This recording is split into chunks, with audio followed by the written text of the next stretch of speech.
Dear friends, today we have Stefan Bader, CEO and co-founder of Cello.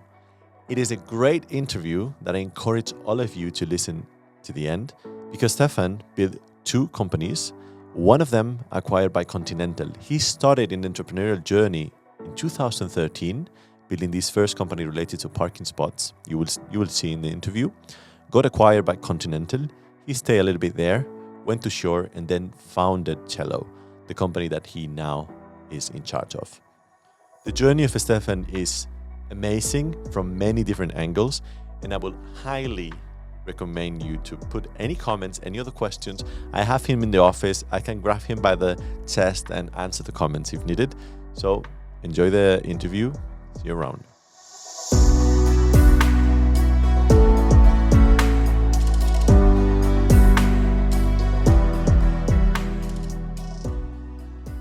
Stefan Bader. Did I pronounce it correctly? Yeah. More or less. That's pretty good. Better than protein. Yeah. Thanks for coming. Sure. Thanks first for the of invite. all, I think it could be very interesting when you share all your experiences in the startup world. First of all, to frame it a little bit, can you just explain maybe, because you're now in your second company, Cello, but maybe it makes sense to go back as far as you want. It could be even to uni or before, but like how did you start your first one, which is actually what ended up leading you to where you are now? Yeah. Actually, we have to go back to when I still was studying. So the first company I co-founded together with my sister and two friends. And we basically were all still at university. Like my friends, I knew still from school. We all were studying in our bachelors, and my sister was doing her PhD. And we thought it's a good idea to start a company. At the time in Germany, where like I heard the expression startup after I founded the company. So that was like 11 years ago. It was 2013 or even? Yeah, exactly. So you like from today on, you can't imagine like how much has changed. So yeah, we started the company, but rather as a side project because we thought, we can run something simple and small at the side. We all actually wanted to still focus on our studies. Just because you wanted to, then it was not like it was not related to the PhD of your sister or the university telling you do entrepreneurship. No, not at all. It's just out of interest, and then basically we got sucked into this whole world. As we were all like living in different places. So I, for example, was still studying in Stuttgart, one friend in Ulm, one other friend in Darmstadt, and my sister was in Friedrichshafen, so like, a bit spread across Germany. We actually were participating a contest, which was called Best of Munich, as I remember. And obviously we were not a Munich-based company, but there was one wild card. So one company outside of Munich could also apply, and then by votes of the people out there, you could actually make it to Best of Munich, which we thought is a cool thing to do. So we we joined Best of Munich as the only non-Munich-based company, and I think back then we made it to the semifinals. So for our size and stage of the company, it was quite good. I remember, I think ProGlove made like first place back then, so they were far ahead of us at the time. Also the other companies, but I think our concept in general was received quite well. And this was the point in time when we got in touch with Wayra, or they. One of their scouts, Michel, was also there, scouting for startups, and this is, how we got approached with the question like, why don't you want to apply for Wayra? And wow, we were like, okay, what is Wayra? It changed so much as well. The way to approach companies and everything changed so much. Okay. And then we got to know like what the concept of Wayra is, that it's a startup accelerator. Never heard this expression before. Again, right? It was 12 years ago. And I anyways wanted to go to Munich, so I had already my spot at TU Munich for my master's. So for me, it was like, yeah, I was already searching for flats here. And then, we learned more about Wayra, and we thought like, okay, this is actually, the step now to graduate from a side project to a real company and like really give it a shot. And so we, going through the whole application process, there was also something called demo day where you actually had to compete, with other companies in order to make it. And then, luckily my sister did a pretty good job in like getting us in. So she did the presentation, and we prepared everything. What was the company about? It was the parking company already. Yeah, exactly. So back then, we were basically building a platform similar to what Airbnb does, but for parking spots. So if you have your own private parking spot, you don't need it all the time. You could rent it out via this platform to other folks. And it started because I used to live close to the airport in Stuttgart. I had actually 2 parking spots, and I didn't need any of them. And it was based from my own need, trying to make this asset something that also returns some money during my studies. I thought, if I have this experience or this need, like probably more people would have this. So we kicked it off with this marketplace, had a fully functioning prototype back then. That was a fast market research, by the way. If I need it, someone else will need it. Let's go. that sounds reasonable. Yeah, there was maybe a little bit more research than that, but we saw there was quite a need in the market, or thought that. And yeah, we basically convinced Wayra with like a working prototype. Nowadays, like you can raise the first round with a pitch deck, like we did for the second company. Back then, you really had to have something. Like again, 12 years ago, investors were way more risk averse, and you had to show more things, because right now it feels that there is sufficient capital in the market, especially in the early stages. Back then, it was like more startups than actually VCs and funding around. So you really had to compete for every single euro and dollar. So we started off with this marketplace. This was basically the idea we got into Wayra with, and also Telefonica as like the company behind the accelerator invested in us. And then a few months in, we completely like pivoted the business model. We had a relaunch. So we had a fully working product, but like the traction was just there in a few larger cities, right? Where the ratio between the invest for you as a person to insert your parking spot, like the time invest, versus like the actual money you can make was right. Like in cities like, let's say Munich or London and Paris, like this makes all sense. But as soon as you go out of these larger cities, the ratio basically doesn't make sense anymore and doesn't work. Whereas at Airbnb, you get like $100, I think, on average per night. Parking spots is like, maybe $5 per hour. So it doesn't always make sense. So we back then we had a few more months runway because again, like getting into the accelerator, you don't have like much capital, much runway, and we had one little side feature where, in order to get like such a platform up, you have demand and supply. It's very difficult to get platforms off the ground. There's like actually a pretty good book from Andrew Chan called The Cold Start Problem, which describes like the mechanics of getting supply and demand up, but at the right time to the right extent. If like one side is lacking, basically the whole platform collapses. If there's not enough demand, right, supply basically is underserved, and vice versa. And for us back then, the most difficult part was to get people actually to insert parking spots, right, to get supply up. And we thought it's a good idea just to, first of all, digitize whatever is out there, right? Like all the parking spots around the city. Because if you then would search for a parking spot, and even though like maybe someone, or there is nothing to rent from a private person in your close area, you would at least find, a free parking spot, right? And so we were aggregating all the static data, but also plugging in APIs, interfaces from the city to show real-time availability of like car parks around, right?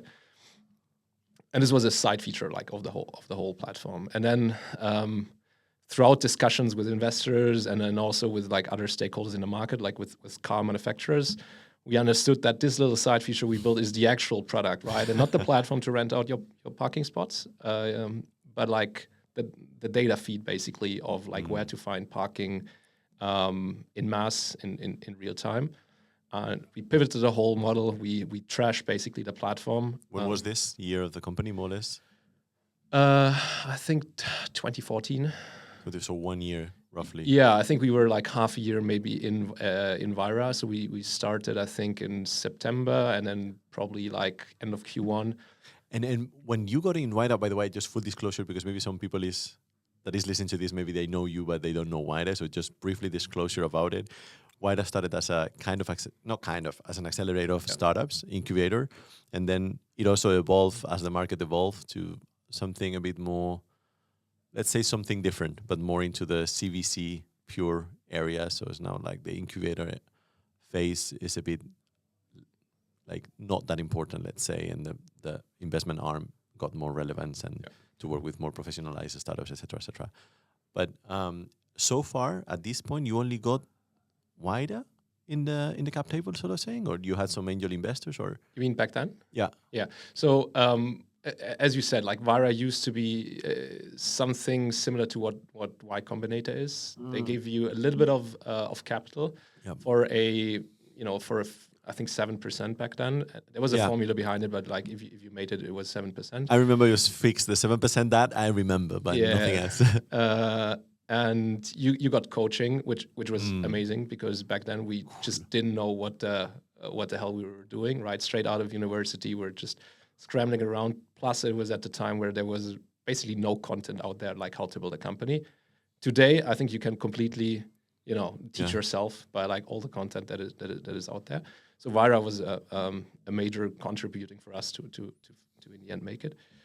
And nowadays, I think we're again back at Wayra, but like a complete different setup. Whereas when you start to work, or Wayra helps you to start working together with Telefonica, right? And now I think it's more a like innovation lab of Telefonica that tries to hook Telefonica up with relevant startups to their core business. We have those two parts, let's say. Yeah. Okay. Yeah, it's like the venture client approach and the investment approach. So it's like from the venture client perspective, you try to do that. Yeah. From the investment approach, it's a little bit more contrarian thesis in the sense that what is out there that Telefonica didn't think of before, let's try to put it in Telefonica. I see. Okay. The venture client is more, Telefonica has these needs, let's try to fulfill those needs. Yeah. While the other is, I think you need both actually in a corporate. Like, good. Everything that you're asking me about IoT platforms is okay. But what about this? You bring in all this stuff.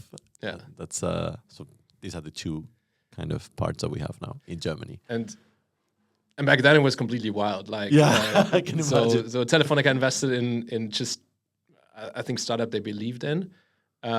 And they were not even close to the core business. So I think in our cohort, for example, there was a company called Neokami that did they applied AI on IoT related topics. We had Volo, or like it turned into Foodora, like sitting at the next table. Has nothing to do with the telco. We had us, doesn't really have anything to do with the telco. There was like slight overlap, but still. Both in the Wall of Fame, I think. Foodora for sure. I saw them there as well. So yeah, the model has flipped completely. And when we started, basically we got all the support we needed, even though we didn't know that we needed, but we definitely did. Because you're still studying.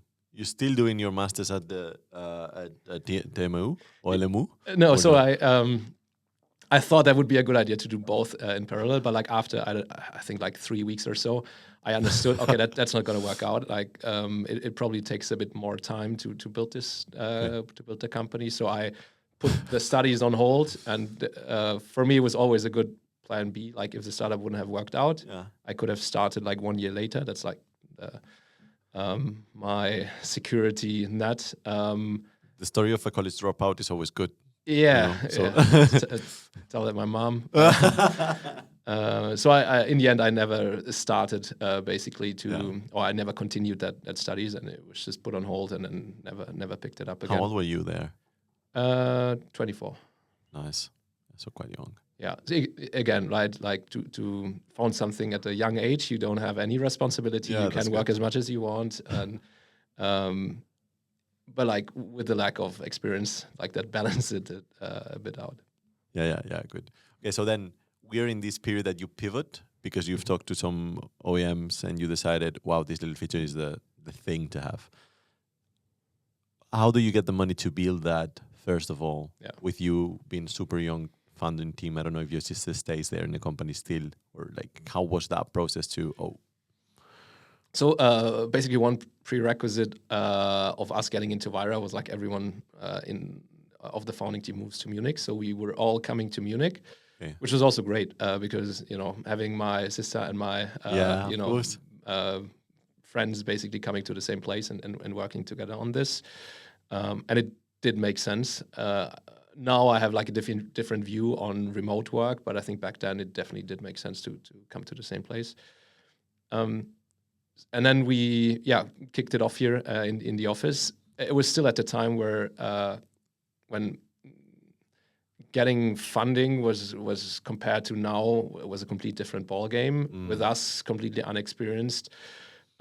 With a business model that is way more difficult to pull off compared to SaaS, to software as a service place. Of course.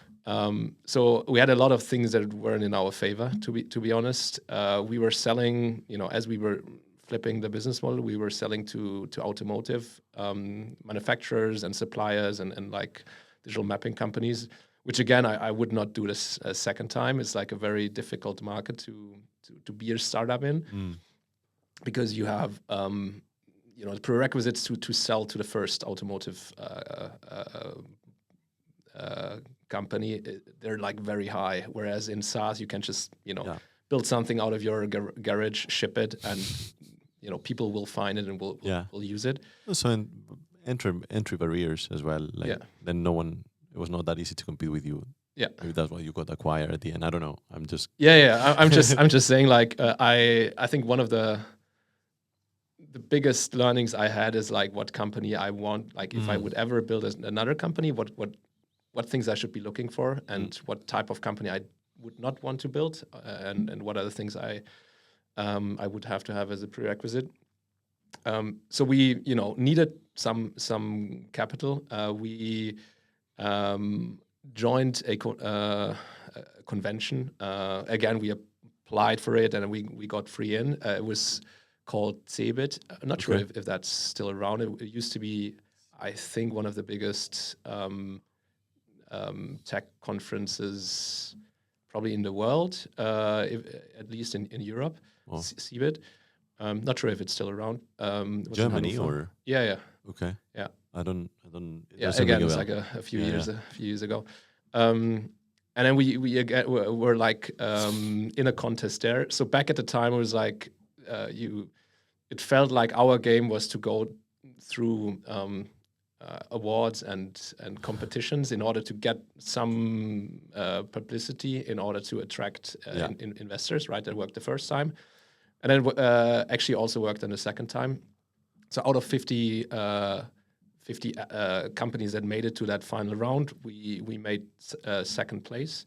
The first one was Relaya, that actually acquired one of our startup friends here at Wayra, Neokami, and I think they got acquired by Munich Re a few years later. So they made first place, we made second place. A few other like amazing companies were also in this award. But very good jury as well. Like they knew who to pick. The jury. I mean, the jury of the competition was we were obviously quite happy with how they decided in the end, and the initiator of that whole award, but also of the whole hall in the end, GFT, basically decided then to invest in us, which we didn't plan, which wasn't like the reason why we applied for that, or like direct reason why we applied for that award, but like we somehow got through it. So we picked up, I think roughly 500,000, which 500,000, yeah, $500,000. yeah, which to today's terms like doesn't seem much. For us back then, it was huge. Can imagine. Right? What was the pre-money valuation? It was like 3 million or no? No, I'm just. I think like bit more, but like in that ballpark. Low. Yeah.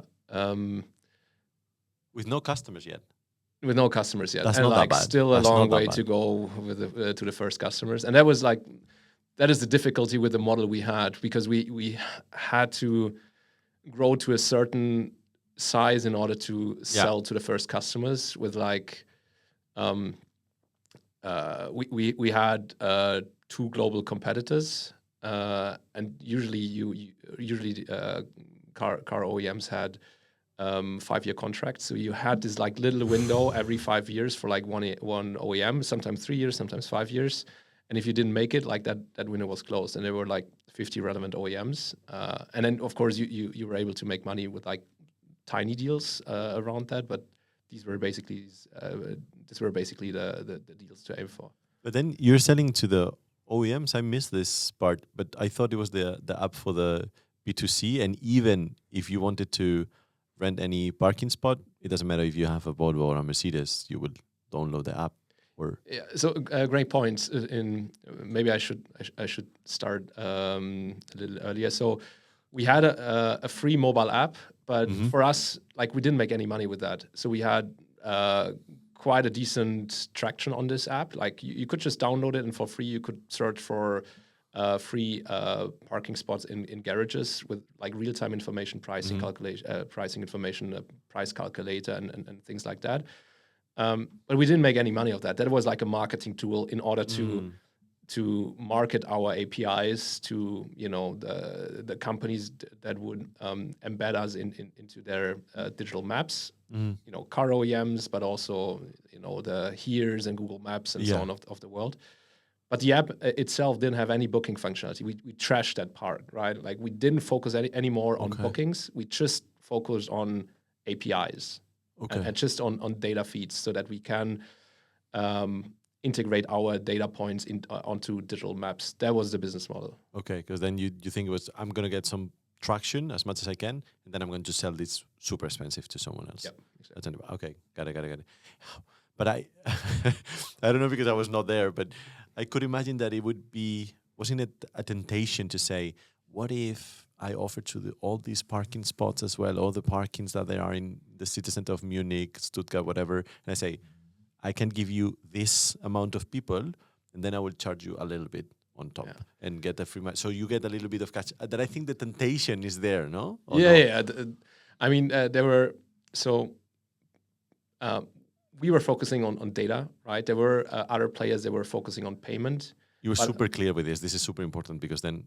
Yeah, but like I can tell you, like, this market, even though things made sense, you had such high barriers to entry because most of them just didn't want to change, or like they didn't understand digital business models. They didn't really want to collaborate. Like, luckily there was, we were not in this fight, but we just understood from, let's say, adjacent business models in that area that it was super difficult to get anything done. It required also, integration into legacy hardware, like entrance barriers and because there's no standardization in the market. Yeah, no standardization, and the players behind that didn't want to let you in there, right? Because they I think there were 3 major producers of those entries barriers, for example, and like the garage equipment. But they didn't want to let you into their oligopoly, right? So huge barriers to entry. Even though obviously for the consumer it would have made sense to get access and digital payments and all that. Yeah, it was difficult in general, like a difficult market to crack. We just wanted to have basically the data, right? And we wanted to remarket that data with like in our point of view, like benefits for all different sides. But even that, it was very difficult to sign those contracts with like relevant players, and the market was super fragmented. I think the biggest player in the market in Europe is called Apcoa, and they also just had like 3 to 5% market penetration, like super fragmented, right? But like your thought at the beginning and your vision is awesome because it's the startup vision. So it's great because it's like, look, we're going to go for the big thing, and the big thing is the data. And we don't care about these peanuts dealing with payments. We're going to go for the data, and if we have the data, we have the customers. Of course, you validated that with the OEMs because otherwise you don't have it. That was the vision, right? Yeah. So how was it? Was like you close one client and then suddenly everything changes, or how was that process to have this vision and try to raise money, which actually you did, and closing the first customer? Because I guess the ACVs, the value of the contracts were relevant. Yeah, so the difficulty was like the market was somewhat concentrated on like 50 relevant customers. 50. Yeah. 50 global OEMs. The volume behind each deal was like pretty significant. But like I would say the TAM in total was like compared to, you know, what we, for example, with Cello now aim was like little. Minor, yeah. But with the vision to like, you know, expand the value chain more and more. But like, and then the most difficult point, as I mentioned at the beginning, was to get to a point to actually be able to sell to the first customer. That, you know, would have required did require a lot of resources in order to do that. Why? Because automotive companies require automotive grade quality, and it requires more or less global coverage. So you can't just sell, like, let's say, one country.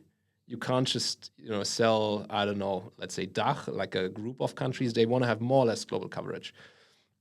And what I mean by that is like 60 countries, something like that. And to collect data that you can't scrape. You can't, for some of the data points, you need to have contracts. And for some of the data points, like the data is just available physically on site. So we were, for example, building up a data collection team in Romania. Like we build our own software in order to basically collect that data and try different approaches in order to collect static data, make that computable. We also used, for example, aerial images. We also applied machine learning back in the days before it was cool, and we did a few things in order to basically get to the data. But still, it was a long way to actually sell to the first customer. So after getting the first countries live, we knew, okay, we need to have like a new funding round in order to get to the, I don't know, 60 plus countries. And there was like that one path, but as we were already working together with a few companies in the market, had like first POCs with like BMW and Volkswagen and Conti, we also thought like, okay, well, you know, so there is one path of like getting an additional funding round where we probably would require another one in order to get there, right? With a pretty high risk profile. And the second option would have been to let's look for basically a strong partner we can build this out, and like a somewhat early acquisition. And so we, you know, reached out to the companies we were already working together with. They were like, you know, more or less happy with what we're trying to do and what we're trying to build up. And so we basically started in parallel both fundraising and both an acquisition process with like two major German car OEMs and Continental, which in the end was the company that acquired us. And we were basically driving both, or like 4 processes in parallel. You were driving both. Yeah, or like they were driving more or less. I don't know. Yeah, but we try to. Okay, so you raised this $500,000, you build a platform, and then like roughly, let's say 2015 or something like that, 2016, because you end or you finalized the M&A in 2017. Yeah.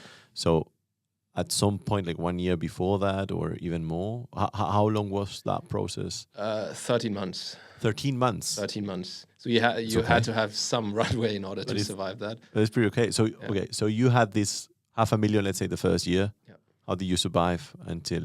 Yeah, we more or less bootstrapped and stayed as nimble as possible. So like all founders, not all founders, but like most didn't get any salary.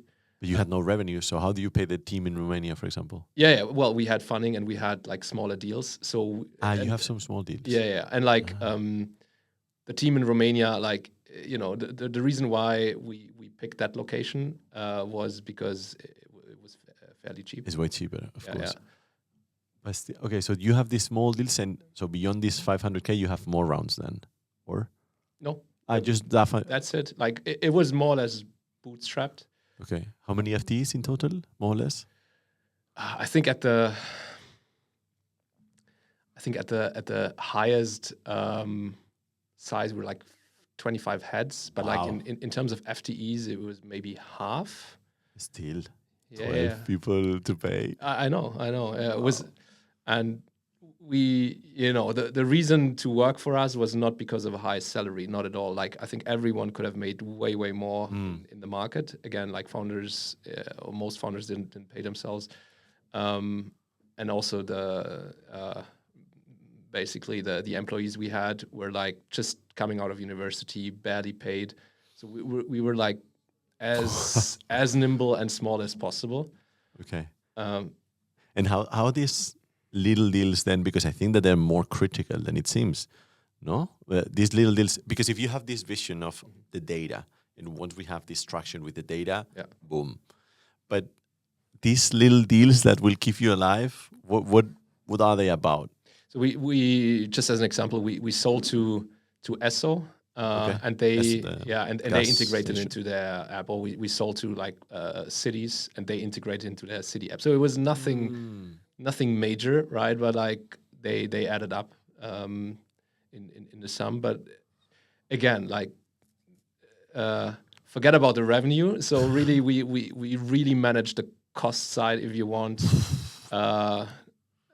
to like an extreme. That's why you said you won't do it again, maybe in that area.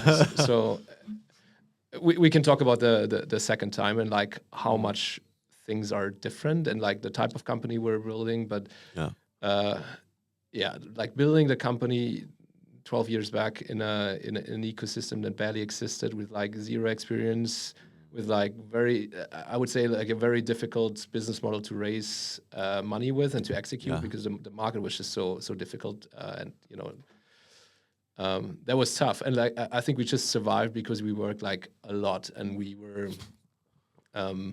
overcoming like some of the issues just with like pure work and iterations. And even though we made so many mistakes, we just worked through it somehow. Okay, but I got a little bit the impression that when you were mentioning 13 years ago, we are now February 2025, but it's like 2013, 2014, the environment was so tough for funding that maybe, and this is just an assumption, I want you to prove me wrong, only the strongest will survive. Therefore, if you invested in so for investors were better, their returns were better than now, because it seems tougher. So the entrepreneurs will have to suffer the way you did and your co-founders. Therefore, it's great for the investors. It seems like that, no? I don't know if that's true or not. So I think like if I would be an investor right now, I would have not invested in my first company, just because just because the market that's true. Just because of the business model itself. Looking at the team, like very unexperienced founders, that would probably be like a second yellow flag, maybe. I don't know. And I think right now there's way more knowledge in Europe how to build companies, because the ecosystem has evolved, but also there's now content also like how US companies did it like 10, 20, 15 years ago. So there's a lot more knowledge about the whole topic. Again, I told you, right? Like I heard the word startup like after I founded the company. Like for me, that was not a thing. Yeah. Like my father used to have a car dealership. So like for me, that was a business, right? And like business, yeah, of course.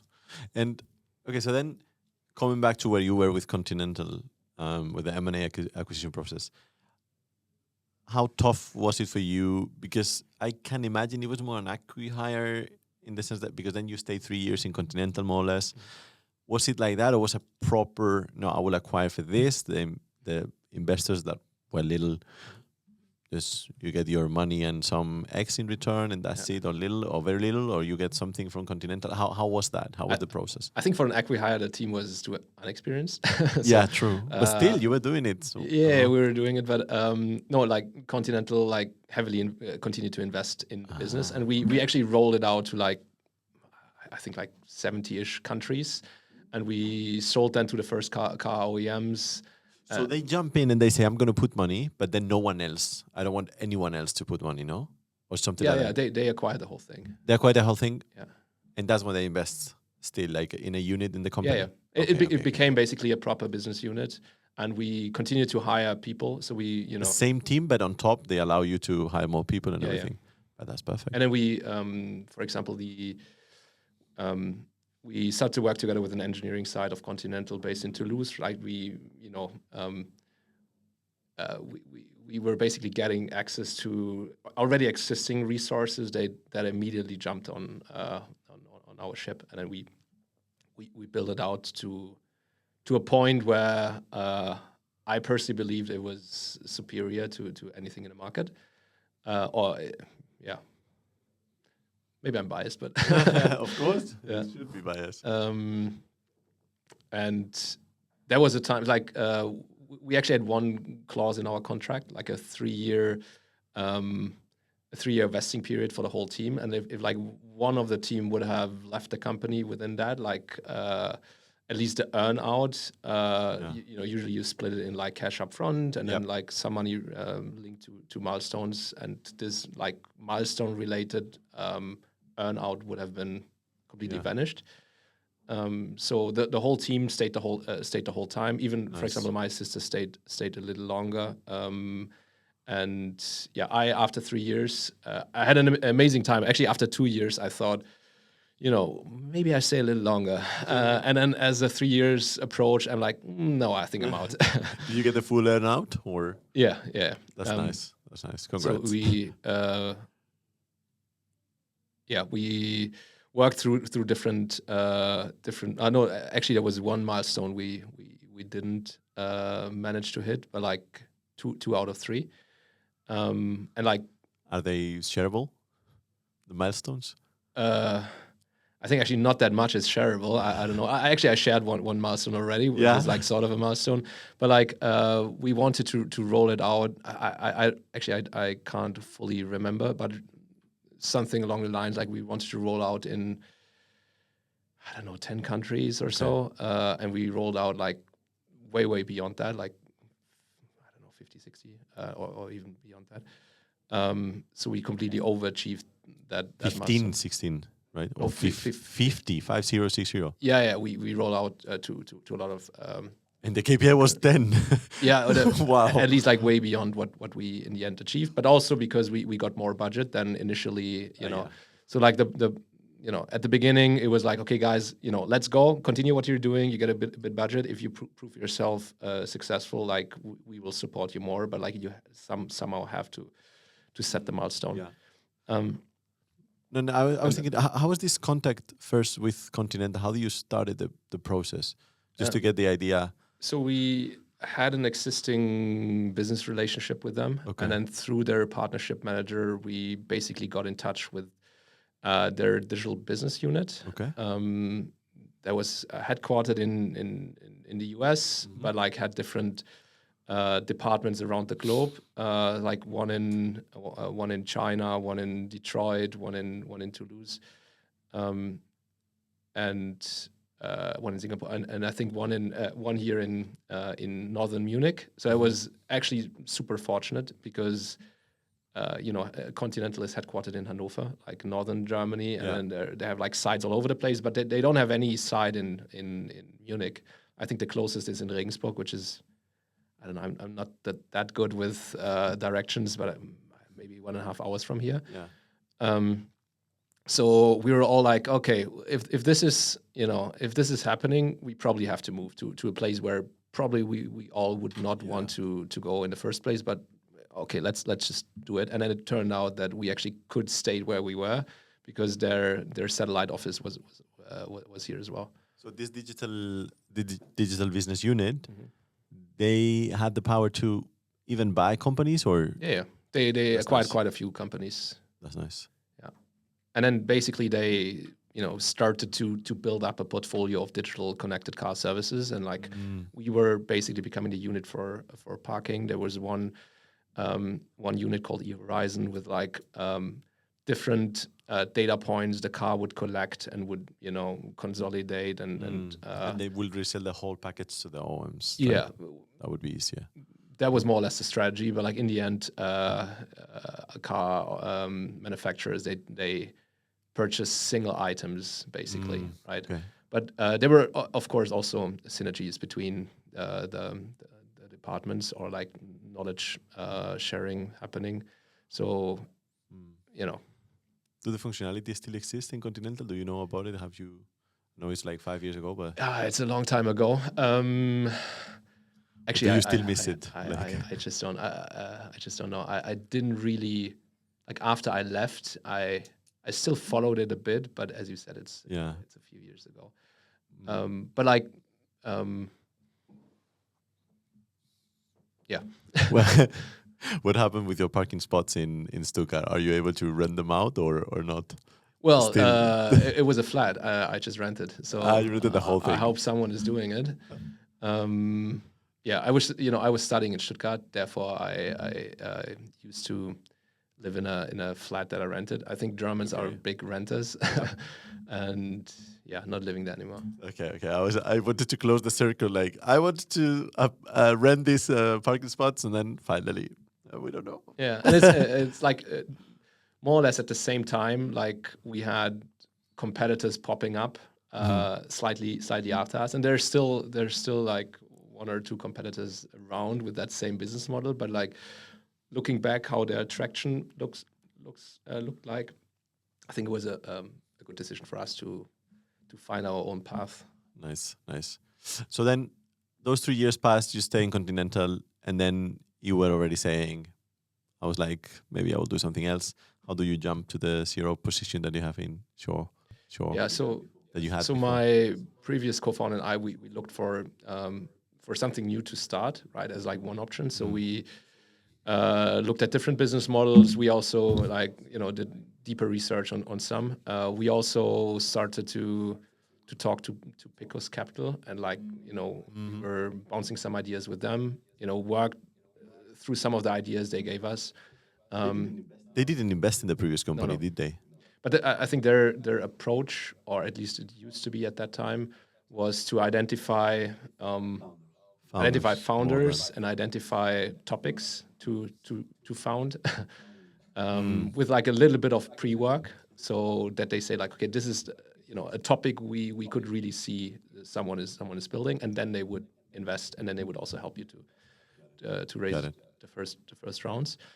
And that sounded appealing, even though I think their take rate at the beginning is depends a bit, but like is significant. In the end, like all the business models they were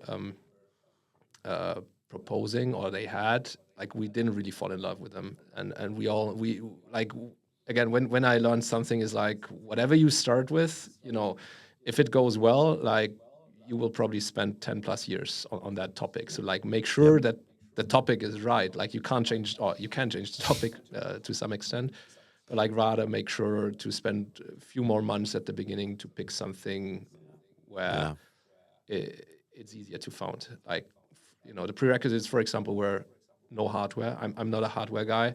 I do think I have like massive respect for anyone that is starting something with hardware, because it comes with its own difficulties. The buyer persona should be somewhat easy to sell. Like, you should not explain someone how to switch on a computer and to buy software, right? There are like verticals where you more or less have to do that, and you have to educate them, like, what is software, how to buy it, what are the benefits. So I try to look for something which I can sell to someone that immediately gets it. So it should ideally be software as a service, because you can like rapidly iterate and like ship something quickly, and then from that point on, like, prove basically milestones, right? Not having the same issue or the same challenge, whereas you have to build a lot of things in order to sell to the first, significant customer. This reminds me of the previous story. Like, that was the opposite, please. That was a painful journey in learning. And like a few more attributes like that, where we thought, like, if that is not in place, let's rather not do it, right? Let's move to the next thing. Okay. And all the models we looked at, like, they had some little component that was just not right or didn't feel right to us, and we passed on them. And then at some point, like, I got to talk to the CEO of Shaw, who also sold his previous company to Shaw. He's called Nick Bin, and we started to chat. Like, he was searching for a commercial lead for Zero, and I would say, like, my strengths are in that area, and so we got along quite well, and then we started to work together. Bene, my previous co-founder, he also joined me basically on the journey to Shore. So we both, went there. He was responsible for operations. I was responsible for everything revenue, and we joined basically the company more or less at the same time. Okay, now it makes sense. And that's where you found out about referrals. Exactly. You were like, okay. Just one question about Shore and your role there. Because I think sometimes this is not clear. What does the CRO, the Chief Revenue Officer, because it's like, and it's CPO, or it's everything. It could be everything. Because it's the revenue. The revenue should be like the main core of the company. What did you do as the CRO there? Yeah, usually it's usually the CRO combines like all customer-facing functions under one roof, except support. So usually customer success, marketing, sales, partnerships, RevOps. So like those were the functions that I basically bundled as a function in order to make sure that you don't have silos, because if you have worked in a company, you usually have like fights between marketing and sales and like customer success and sales. More or less everyone is always fighting with sales. But why it makes sense to have this function is in order to align basically all interests and like all departments in like one direction. Because I, as in that function, I have no interest in like having a strong sales silo, for example. I have an interest that like all those functions like work together in harmony. And therefore, I think this concept of CRO was introduced in order to make sure that like everything around go-to-market is in line and is going in the same direction. And I believe it makes complete sense. It is also it's also maybe, I don't know, but to spend better the budget, I guess. Like, should we spend the euro more in marketing, or should we hire a headcount of a sales? I like it. I like the approach. And then the thing is that you were there for 2 years, more or less. Yeah, one and a half. Yeah. 1.5, because you already jumped to your second company. We finally got there to Cello. It was a long way. Again, we started very early. I think it was super worth, to be honest, to know the basis and the origins. Yeah. And then you start Cello, because you probably in your CRO role, you saw, and probably your co-founder too, you saw this. So how was this process? Why so early? Why did you decide to jump in a new company again? So I mean, I always had in mind to like probably start a company in the future, but just if like everything is right, and like if I'm excited about the topic. Yeah, you will. This is funny because when you were saying the buyer persona, the easy to sell, it's like there's an investment thesis, but for funding it's like a funding thesis. I have my funding thesis, and it's like, so you were already on it, but still you took a little time in here in Shore, and then Okay. I think it was also like a good opportunity. Like, I used to work in connected car services, which is not quite SaaS, has like many similarities, but like that 1.5 years also helped me to like completely dive into into this world. And then at the beginning, we had to clean up a few things. Took quite some while. And after, an initial cleanup phase, let's say, we're planning out like new initiatives. And one initiative that was burning under my fingernails was users and customers were, referring other people in. Just to zoom out a bit, like what Shore is. Shore is a 360-degree software suite for small merchants like hairdressers and beauty salons, like salon software, if you want. So we were selling to people that were not native software buyers. So would I have founded that company myself? According to my criteria, probably not. But no, it was a really good company to join. But like users were asking us for, is there anything in for us? I've brought you like 2-3 customers. Like if I don't get anything, like I will just stop. Right? We heard that over and over again, and we were like, okay, let's amplify this. Like what works well in B2C. I mean, we probably all have heard of the Dropbox example and the PayPal example of like how successful a referral program can be. Yep. I think PayPal in the early days they grew 95% of their overall growth came from referrals, right? And they went down a little bit, but still like in the mid double-digit numbers. Funny, even today, by the way, to me in Germany, since I arrived, I don't know how many people came to me like, open PayPal, because I still don't have it. But I don't know. You should open it. Yeah, I know. You see, referral. Boom. Yeah. And yeah, we my growth team back then was like going out and searching for third-party vendor to plug in and just to get us going. Like basically, we set an initiative to like find evaluate vendors, pick one vendor, set it up, get going. That should be something that shouldn't take longer than probably 2 months, if even 2 months. And yeah, they came back and was like, hey, we did research, like there is nothing that like meets our criteria. So I was like, okay, I have to do it myself. I went out and I will do myself. Yeah, boys. exactly. And I did research like shit. They're right. and I was asking myself, okay, why is that? Like, is there something that is like technically not feasible, or is there just not enough demand that people would build this product? Because I could see like basically every digital product out there that should have a referral program and should incentivize existing users in order to amplify word of mouth. And then I was doing more research. I talked to a few founders or like go to market operators and like, hey, have you thought about that? Would you use that if like someone would build that? And they're like, yeah, we tried it. We tried to find something, couldn't find anything. We tried to build it. After 3 months, we stopped it. Way too complex, like Personio, for example, did. Yeah.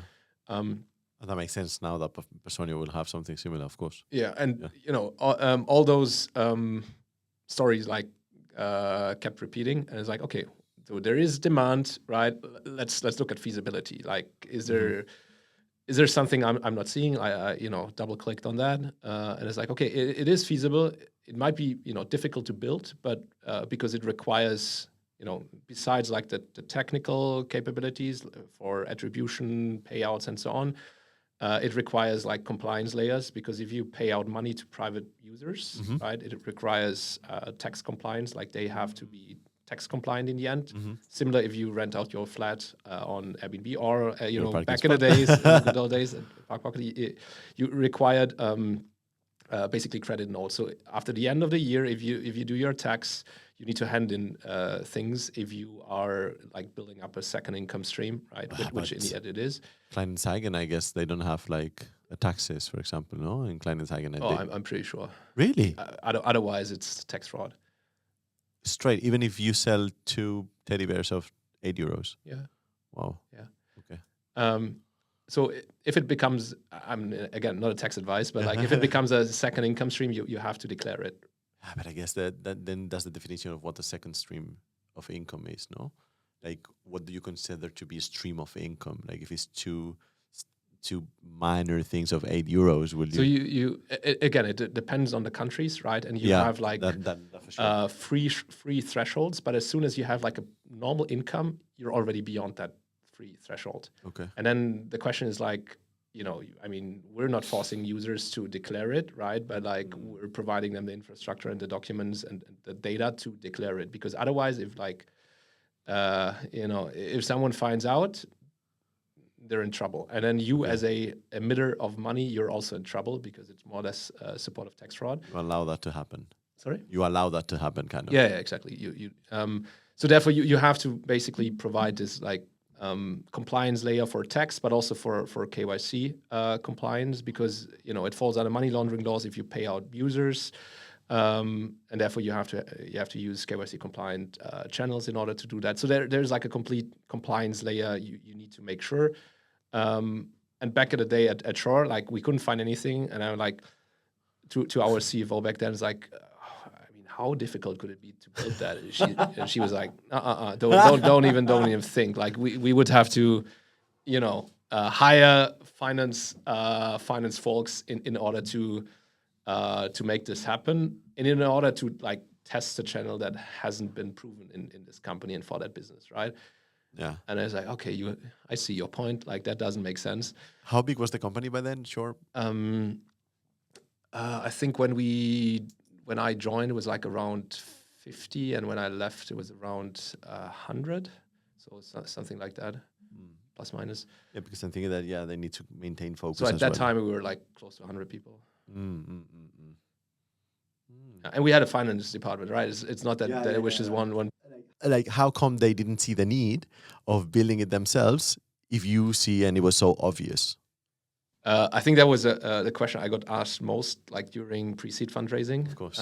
And I don't know. I could just speculate why that is. I don't know it for sure. I think, first of all, like the market has changed, or like market dynamics. So I don't know, 5 to 10 years ago, PLG was not a thing, right? Like software got bought, from top down. PLG, like, what it is? Product-led growth. So where you have products that are very easy to enter with like freemium free trial, product access, and like someone in the team starts to use it, and then let's say Miro, for example, right? Someone in the team starts to use Miro, then they invite like other people in the team, then obviously the whole team starts to use it, and then like 2 months later the whole company uses it, right?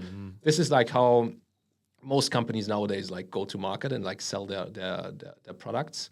Whereas before it was like the, I don't know, managing director or head of marketing or so said like, okay, we will buy that tool, and here, please, my friends like adopt it, right? So the market basically flipped in that round, that products got adopted bottom up and not just top down anymore. Yeah. And we see like all of the legacy products, they're also moving now into PLG because it just allows like a way better way to acquire customers and also for product adoption. Obviously, you will still have sales, right? You ideally you have both, like a sales layer on top for like larger accounts, but you will still you should get this for most products, or where it makes sense. You should get this this motion of acquiring customers by just showing the value of the product first, and then like getting adoption from bottom to top. Yeah, which so makes, that changed in the market, right? Then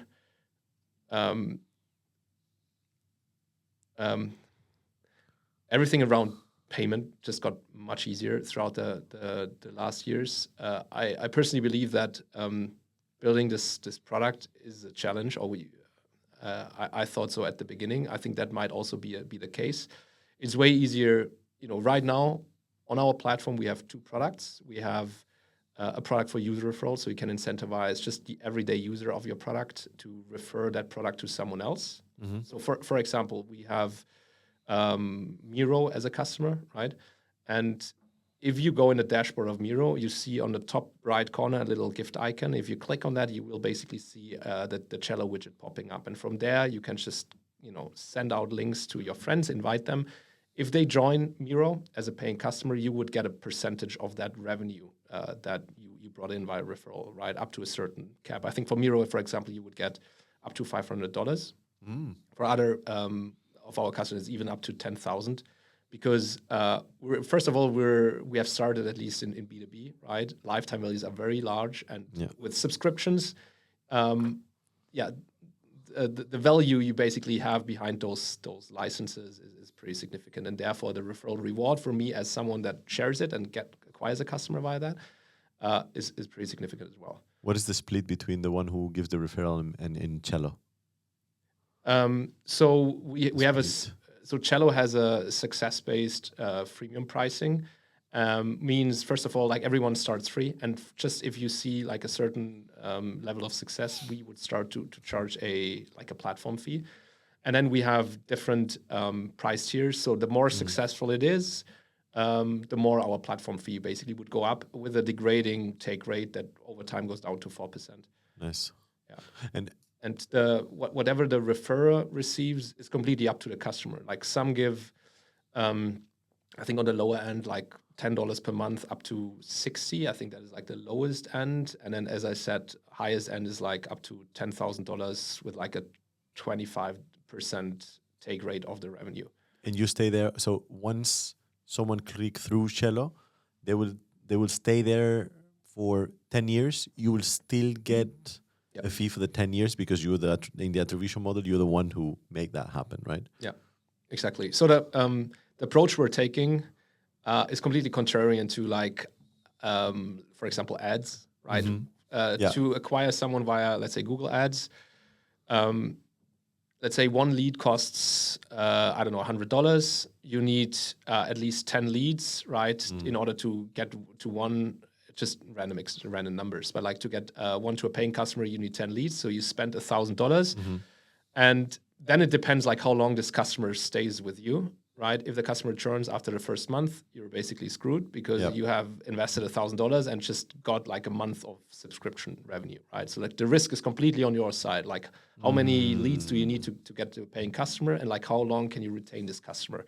In our case, like we designed a model where we completely sitting in the same boat as our customers. If the customers they acquire stay for just a short period of time, like we will just get paid a short period of time with a take rate. If they stay for a long time, like we will participate. If 10 leads don't lead to any customer, we're also not getting paid. So the main reason why we set up the pricing like this, first of all, because I was trying to put myself in my old shoes. Like this is the pricing I would have loved. Yeah. Where risk is shared and upside is shared. And it comes with some side benefits, so we can ensure that the program is always going to be ROI, return on invest positive, because you don't have to pay us or the referrer if you don't make money, right? And if you make money, it's like just a fraction of that, and it doesn't have any payback period. Like in the ad example, right? You would spend $1,000, and let's say the subscription value is like $100 per month.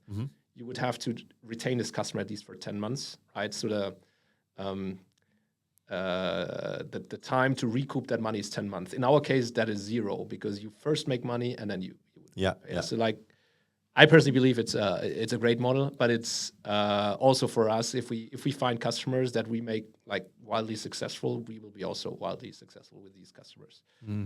And what I was thinking is, yes, of course, from the outside it doesn't seem that complex from the outside, because I don't know how Trade Republic will do it, but I guess it's different because they have access already to the money, and they've been pushing it like crazy for the last year. But I guess that's a different type of game because it's a financial institution, or? Yeah, great question. So first of all, you need to differentiate between B2B and B2C models. Of course. So Trade Republic, B2C, right?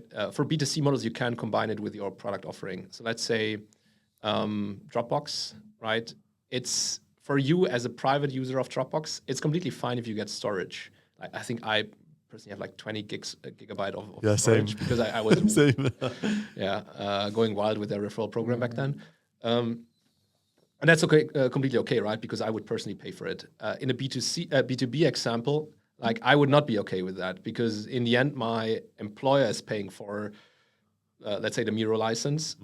So the benefit of getting a discount from my employer, although it's nice, it's not really like incentivizing. It's not. It doesn't really matter to me as a user, right? So we had to bring the incentive back to the user level, also for B2B cases. And in order to do that, we're paying out cash, right? We're not linking it to the product. We do have first B2C customers, and that is like for us to expand product market fit, right? We will be moving into B2C very soon. And therefore, we will be also offering in-product rewards. I don't know, Dropbox, that storage example, or anything that is related to the product, right? Could be discounts, could be features unlocked or subscriptions unlocked.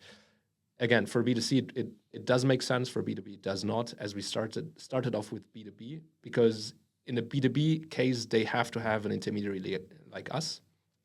In a B2C case, they could potentially build it themselves, like Trade Republic did, like Dropbox and PayPal did. But this is going to be the next move, because again, we think that even though you can build it yourself, in a better way, you should again not do it, because it just defocuses you from building your product, right? You should not build go-to-market tech.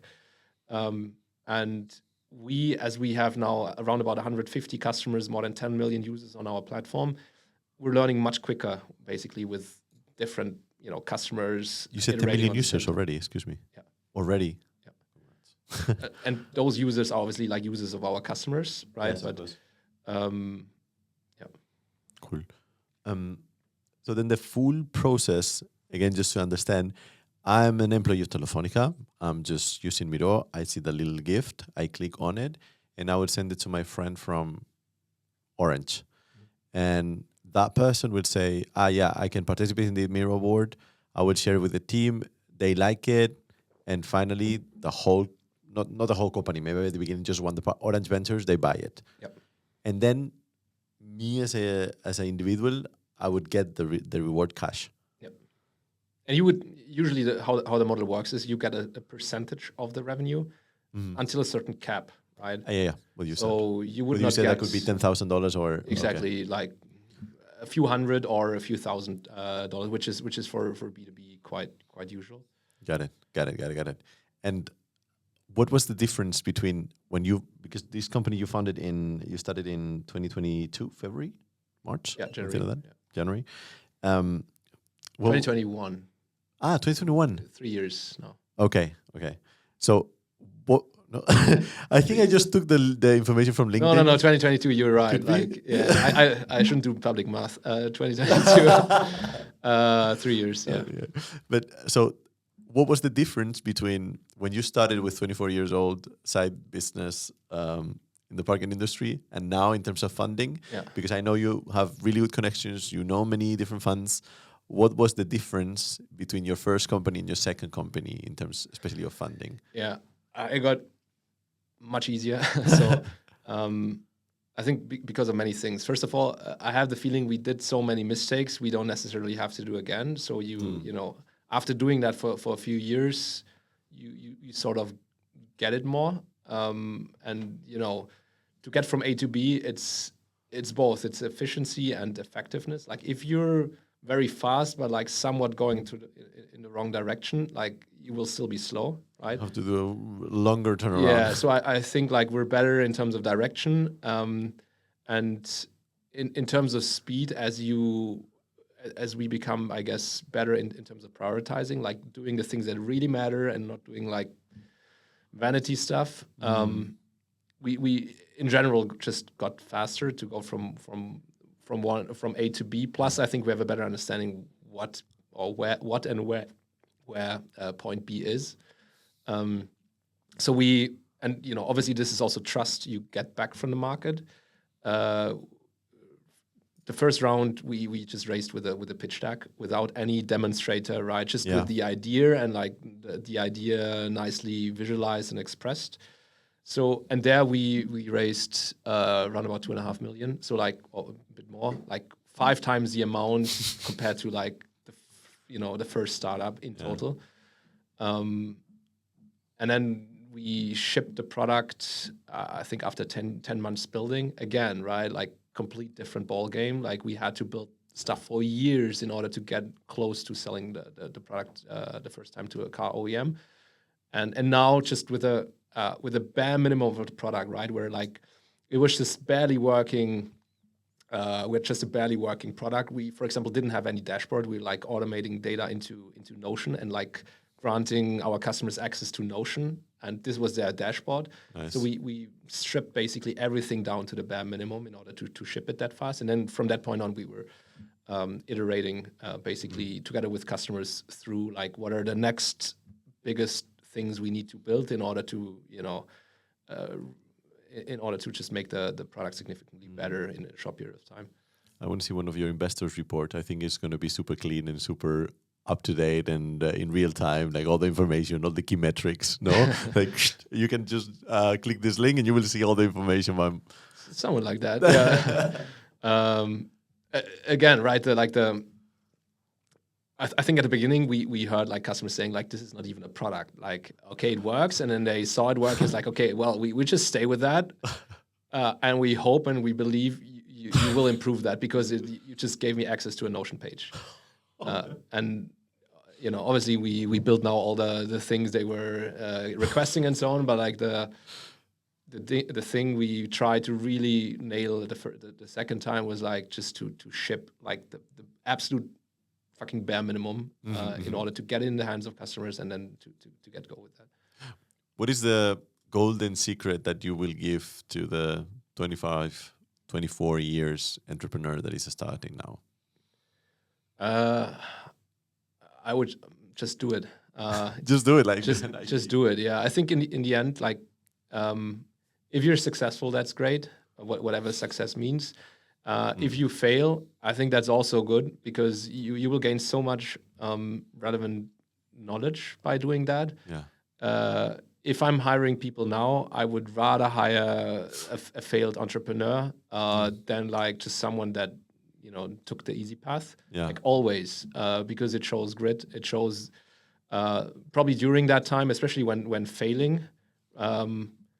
You learn so much because it's being slapped in your face pretty directly, and even though like the first round we had, like the odds were against us and we're failing quite a lot, but we were I guess like one time winning more than failing, but we learned a lot because we were failing so much. Yeah. And I do believe you just should just start. Like at the beginning we didn't have any clue, we didn't have any resources. The model wasn't even good, and we still made it to life-changing success for many of the company. So yeah, just do it, and you will basically, as you start working on it, you will overcome the challenges and the problems, and if you don't, just try again. Yeah. So you don't think that there's any difference between a successful entrepreneur and a not successful entrepreneur? And I'll give you a quote of a very famous investor in Spain, Caviedes, I think it was. He said the difference between the great entrepreneur he said the difference between a company that succeeds and a company that fails in terms of the founding is that one company succeeds and the other fail. Like there's no difference. I can see the same spark in the eyes, the same working hours, the same education, and still the same market size, whatever. And still some of them succeed and some of them don't succeed. And you have no clue why. Would you share this, or do you have a different view on it? I have a different view. I think the difference is that it's probably not, the difference between us. I don't know if you should quote that, but if you failed with a startup, it was not your startup, right? It was just something didn't work out, right? This is like love. Yeah, exactly. Like you wouldn't stop. You wouldn't stop at first try, right? You would continue until you found it and until you hit it out of the park. And I would rather also win fast, win slow, or fail fast, but like don't fail slowly. And if you see like something is not, obviously you should try for a certain amount of time, like not give up at the beginning. But like if something is like just not working out, there's no way out of it. Okay, let's just wrap this up and go to the next one. There's so many opportunities out there. Yeah, but that moment of wrapping up, very difficult. Yeah, I mean, Yeah. I know some companies that are there, have been through there, and it's like, me as an investor, I could say, why not we try for 3-4 months, we burn everything, and then we're done. But then, of course, there's the rest of the investors and also the founders saying, let's lower the marketing cost, let's just reduce the FTEs, let's, you know. I think there's not generic advice to that. Like, it really depends on the situation. Well, of course, we're talking about it could be any different business model. So Yeah. it could work or not, But I think it could work or not. in general, the second time I bet is going to be 10x easier than the first time. And to the quote you were mentioning, like the difference between failing and succeeding sometimes is so little. Like, we could have also gone bankrupt, like, I don't know, a few times back then. So, we were like very close at the edge, and in the end we made it. If we would have failed, I think I would have nearly learned the same things and to the same extent. So I would probably be the same, bad or good founder the second time after succeeding or failing, because the learnings are pretty similar.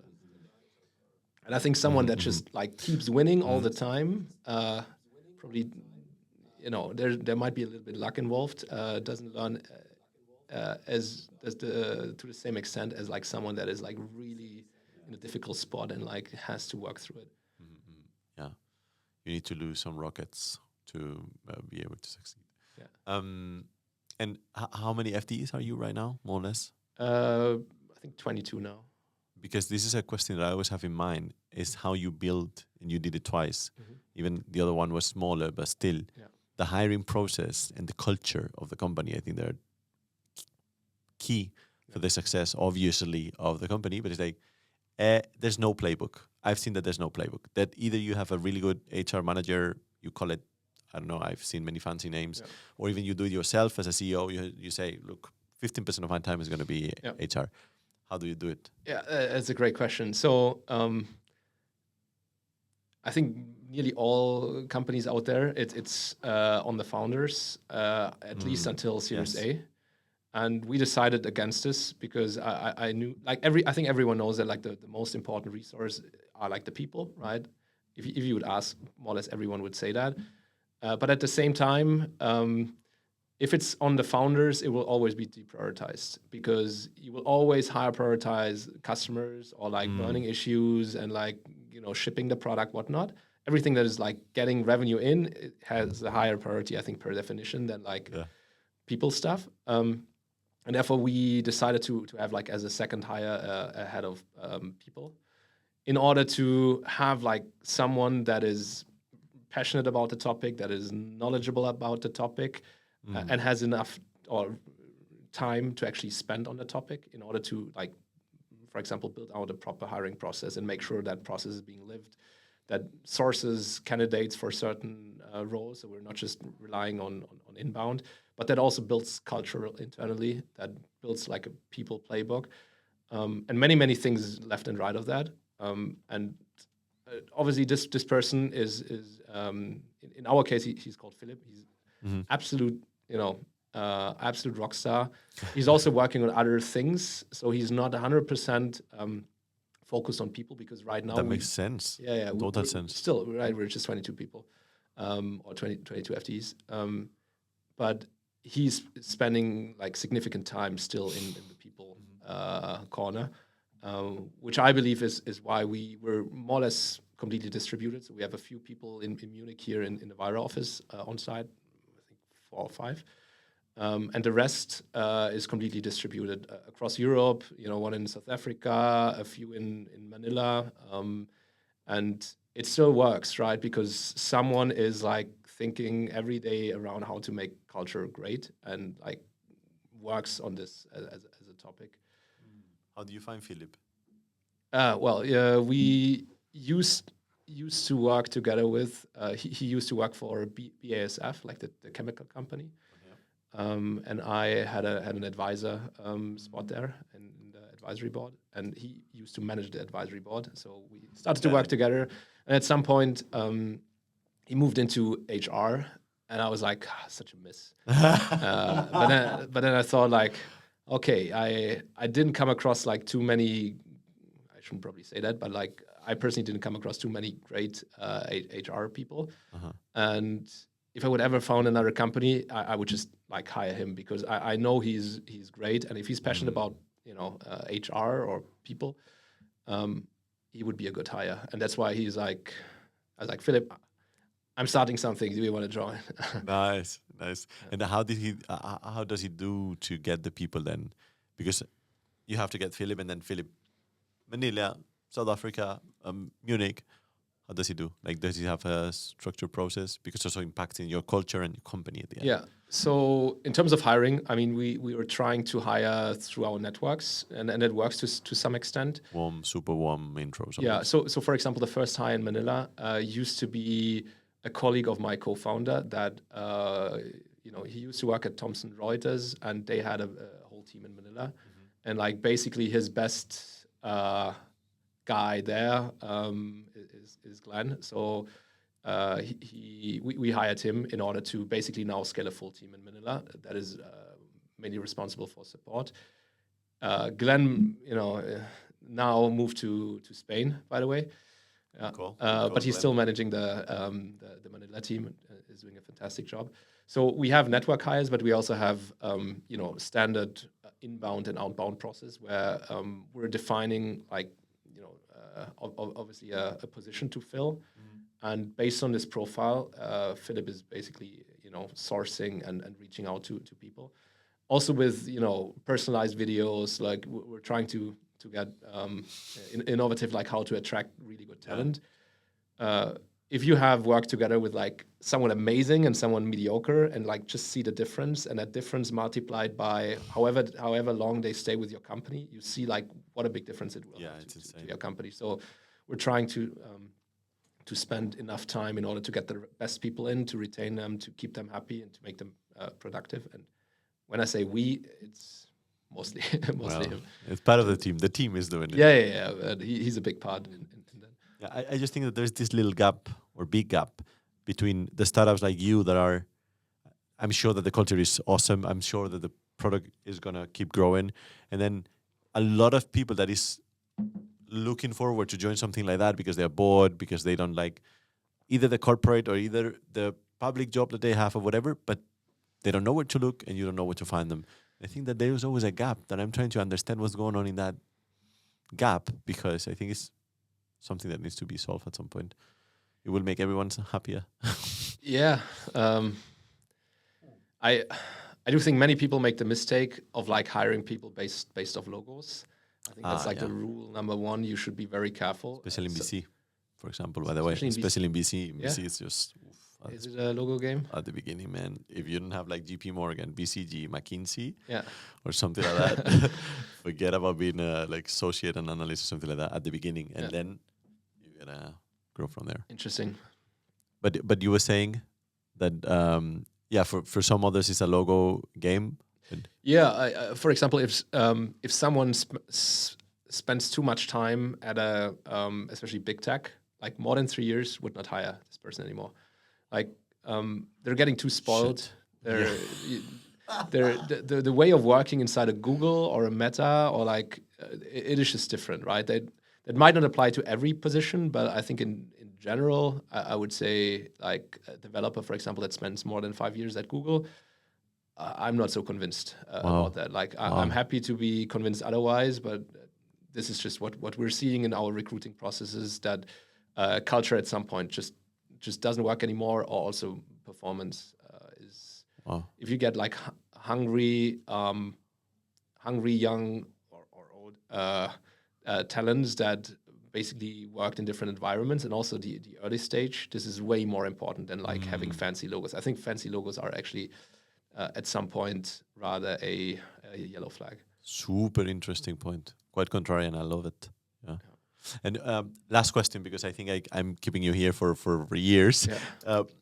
Where do you see Cello in 3-5 years? Because then I will ask you to do another interview. 3-5 years. So I mean, I start with the longer horizon maybe, and then I work my way back. So right now we're an all-in-one referral platform, right? For user referrals and for partner referrals, for SaaS companies and platforms.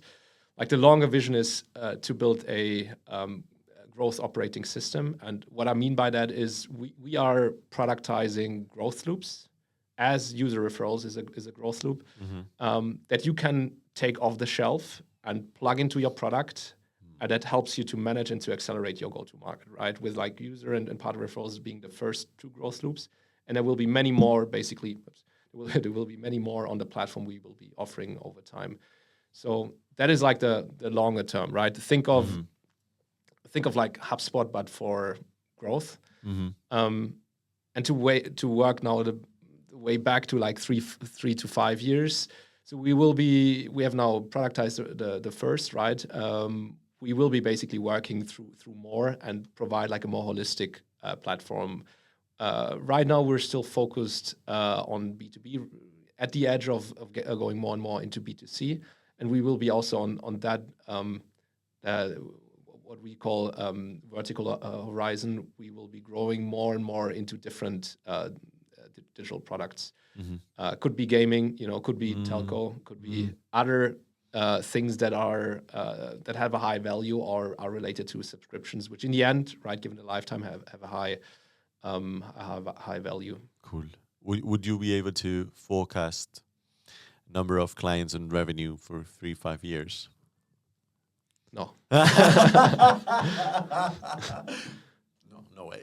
No way I'm doing that. So I think our like planning and budget is for the next 2 years. I think the more like of course the longer it gets, the more wild it gets and less accurate. We actually also don't really count in customers, but we count in monthly active users. So let's say a customer with like 1,000 monthly active users compared to a customer with like 10,000, the value difference is like more or less 10x for us as a company, because at least for the products we have right now, because the most important input metric is monthly active users, like how many people can actually share a product. And therefore we're focusing more on users, and given our outbound, for example, we're going more and more up market. As I mentioned, we acquired customers like Miro, V, Typeform. These type of products are what our outbound, for example, focuses on. And then we still have an inbound, right? We're still producing, for example, content. We have something that's called casual contact loop, like branding on our widget that lives inside our customers' products. So we have millions of eyeballs like every single month on our brand, and if they click on it, they land on our site.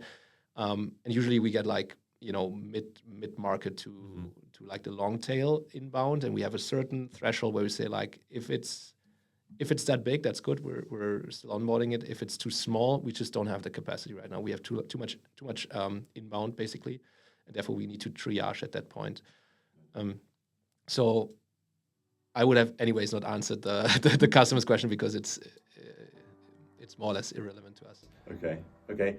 Then I would like to ask about the Miro acquisition as a customer, the Typeform, but I think it's already taken enough from you. I thank you a lot for coming. You're welcome to come anytime you want. Thanks. And yeah, maybe I was thinking of doing some kind of workshop related to sales or whatever, but we'll see. That would be in the future. Yeah. But thanks a lot for coming. Thanks for being part here. Ciao, ciao. Ciao, ciao.